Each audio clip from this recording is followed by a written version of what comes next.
Hello guys, welcome to back our economics class. आज हम बात करेंगे 11th क्लास के इकोनॉमिक्स की। सबसे पहले तो हमारे मन में जो क्वेश्चन आता है वो ये है कि व्हाई टू रीड इकोनॉमिक्स, हम इकोनॉमिक्स क्यों पढ़ते हैं। लेकिन उससे पहले हम ये देखते हैं कि जब हम 11th क्लास में आते हैं तो हमारे पास क्या होती हैं, अलग अलग स्ट्रीम होती हैं। कोई बच्चा साइंस में जाता है, ठीक है, वो डॉक्टर बनना चाहता है या इंजीनियर बनना चाहता है तो वो साइंस लेता है।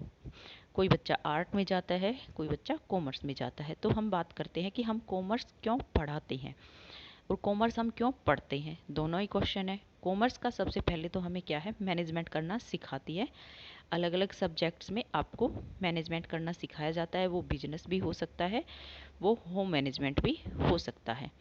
इसी में हम कॉमर्स में जब इकोनॉमिक्स सब्जेक्ट की बात करते हैं तो इकोनॉमिक्स हम क्यों पढ़ते हैं, हमें क्या ज़रूरत थी इकोनॉमिक्स पढ़ने की। आपके मन में भी ये क्वेश्चन होगा क्योंकि आप 11th क्लास के स्टूडेंट हैं।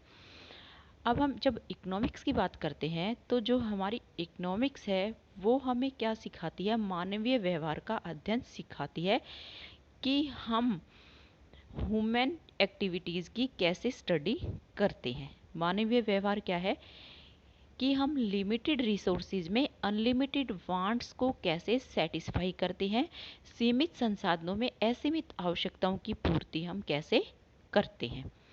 ये हमें क्या सिखाती है, इकोनॉमिक्स सिखाती है। अब हम सीमित संसाधनों की बात करते हैं तो सीमित संसाधन कहीं भी हो सकते हैं।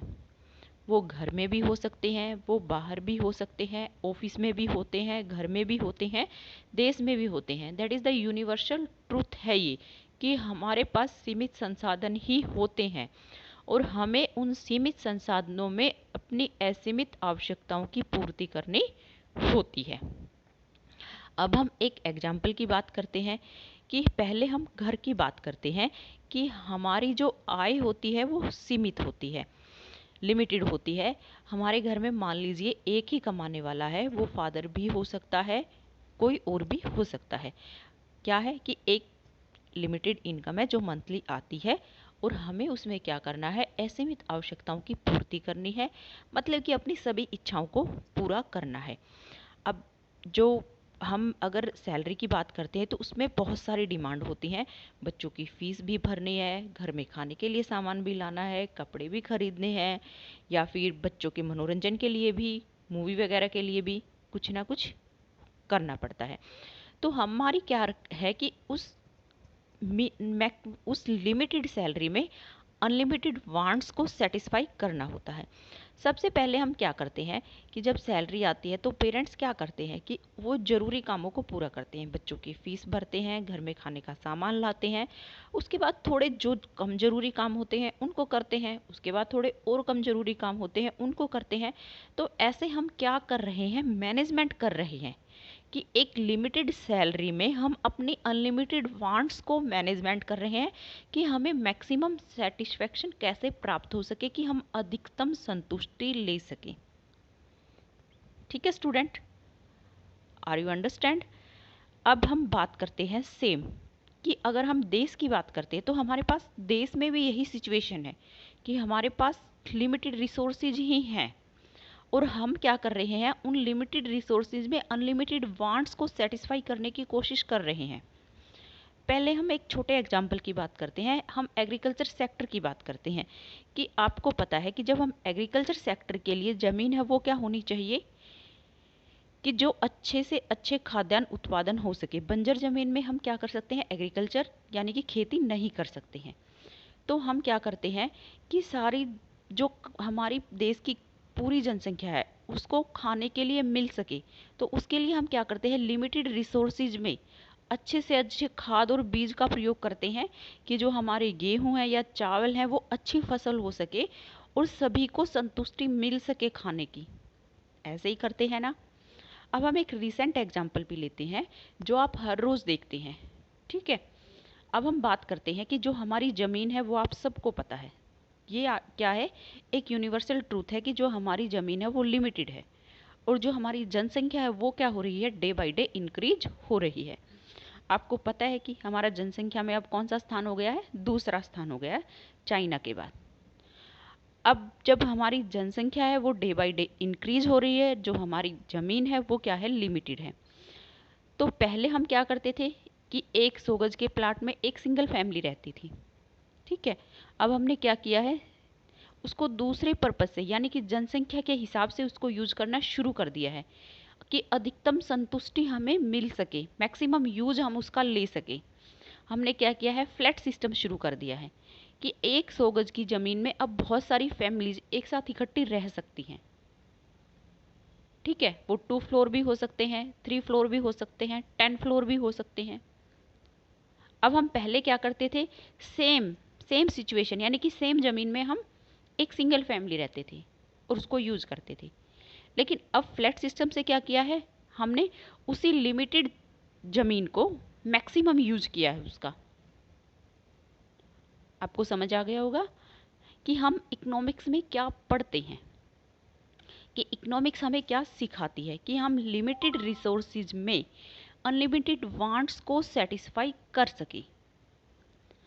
अब हम बात करते हैं कि जो इकोनॉमिक्स है वो हमें सिखाती है मानवीय व्यवहार का अध्ययन, है ना, कि ह्यूमन बिहेवियर को हम कैसे रीड करते हैं या स्टडी करते हैं। अब सेम सिचुएशन एक व्यक्ति की भी होती है कि वो भी क्या करता है, अपने खाने में भी क्या करता है कि मुझे अधिकतम संतुष्टि मिल सके। हम एग्जाम्पल की बात करते हैं कि मान लीजिए हम 10 रुपीज़ में आइसक्रीम लेने गए हैं। हम आइसक्रीम लेने जाते हैं तो हम सबसे पहले क्या सोचते हैं कि हम अपनी मनपसंद फ्लेवर खाएंगे, ठीक है, अपने टेस्ट के अकॉर्डिंग। उसके बाद हम क्या सोचते हैं कि वो साइज़ में भी ठीक ठाक होनी चाहिए, ठीक है, और वैसे भी क्या होनी चाहिए, अच्छी होनी चाहिए, खाने में भी टेस्टी होनी चाहिए। हम 10 रुपीज़ लेके जाते हैं, सबसे पहले हम उसी फ्लेवर की बात करते हैं जो फ्लेवर हमें चाहिए, हमें वो मिल जाता है। उसके बाद हम उसको खाते हैं। हम क्या करते हैं कि हमने क्या किया, 10 रुपीज़ का मैक्सिमम यूज़ किया है, हमने मैक्सिमम सेटिस्फेक्शन लिया है। आपको क्या लगता है, आइसक्रीम सेटिस्फेक्शन का मतलब क्या होता है कि आपको अच्छा लगता है, आपको अपनी मनपसंद आइसक्रीम खा के अच्छा लगता है। हम क्या कहते हैं कि अच्छा लगा है हमें, यार हमने आज बहुत दिनों बाद अपनी मनपसंद आइसक्रीम खाई है, ऐसा ही बोलते हैं ना। लेकिन सेम उसका अपोजिट भी होता है। कई बार हम आइसक्रीम खाने जाते हैं, हमें अपना मनपसंद फ्लेवर नहीं मिलता है, ठीक है। हम क्या करते हैं, यार ठीक है आइसक्रीम खा लेते हैं। लेकिन जो हमें अपने फ्लेवर से सेटिस्फेक्शन मिलता है यानी कि संतुष्टि मिलती, हम खुश होते, वो वाले खुश नहीं होते हैं। हम सोचते हैं यार चलो ठीक है फिर कभी अपने वाला फ्लेवर खा लेंगे। तो हमें इकोनॉमिक्स क्या सिखा रही है, मानवीय व्यवहार का अध्ययन सिखा रही है कि एक व्यक्ति है वो कैसे मैक्सिमम संतुष्टि लेता है। हम खाने में भी ऐसा ही करते हैं, अपनी मनपसंद सब्जी बनती है तो हम थोड़ी ज़्यादा रोटी खा लेते हैं, है ना। हम सब इकोनॉमिक्स का यूज़ कर रहे हैं, आपके पेरेंट्स भी यूज़ करते हैं, इवन अनपढ़ व्यक्ति भी इकोनॉमिक्स का यूज कर रहा है, लेकिन उनको पता नहीं होता है कि हम इकोनॉमिक्स का यूज कर रहे हैं। लेकिन हम अपनी डेली लाइफ में हर रोज इकोनॉमिक्स का यूज करते हैं कि हम मैक्सिमम वांट्स को कैसे सेटिस्फाई कर सकते हैं और लिमिटेड रिसोर्सेज में। डे टू डे लाइफ में हर कोई इकोनॉमिक्स का यूज करता है। उसके बाद जब हम इकोनॉमिक्स में पढ़ते हैं तो इकोनॉमिक्स में हम थोड़ा वाइड एरिया पढ़ते हैं, थोड़ा ब्रॉड लेवल पे हम पढ़ते हैं कि इकोनॉमिक्स में हम एक बिजनेस को कैसे मैनेजमेंट कर सकते हैं, या एक व्यक्ति है वो और अच्छा कैसे कर सकता है, कम पैसों में कैसे ज़्यादा अच्छा काम कर सकता है, ठीक है। आपने बहुत सारे एग्जाम्पल देखे होंगे कि कोई व्यक्ति कम सैलरी में भी बहुत अच्छे से रहता है, और कोई है जिसके पास ज़्यादा सैलरी है फिर भी वो अच्छे से नहीं रहता है। वहाँ पर सिर्फ जो डिफरेंस है वो क्या है, वो है आपका मैनेजमेंट। मैनेजमेंट डिफरेंस है कि हम कम सैलरी में ज़्यादा अच्छे से रह सकते हैं, हमारा लिविंग ऑफ स्टैंडर्ड हाई हो सकता है, और ज़्यादा सैलरी में हमारा लिविंग ऑफ स्टैंडर्ड है वो लो है। तो that is the difference between the management. Are you understand students? ठीक है, अब हम आगे बात करते हैं कि जो हमारी इकोनॉमिक्स है वो उसमें 2 ब्रांचेज है, एक आपका माइक्रो इकोनॉमिक्स है, एक आपका मैक्रो इकोनॉमिक्स है। अब हम 11th क्लास में माइक्रो इकोनॉमिक्स के बारे में पढ़ेंगे कि हम माइक्रो इकोनॉमिक्स क्या पढ़ते हैं और हमें माइक्रो इकोनॉमिक्स क्या सिखाती है। ठीक है, ये आपकी क्या है, बेसिक इंट्रोडक्शन है इकोनॉमिक्स की। ठीक है, तो आपको समझ आ गया होगा कि हम इकोनॉमिक्स क्यों पढ़ते हैं या फिर इकोनॉमिक्स पढ़ने की ज़रूरत हमें क्यों है। अगर मेरा चैनल पसंद आया हो तो मेरे चैनल को लाइक करें, शेयर करें, सब्सक्राइब करें। Thank you all of you, thank you my dear students. ठीक है, मेरी नेक्स्ट वीडियो देखने के लिए मेरे चैनल को सब्सक्राइब करें।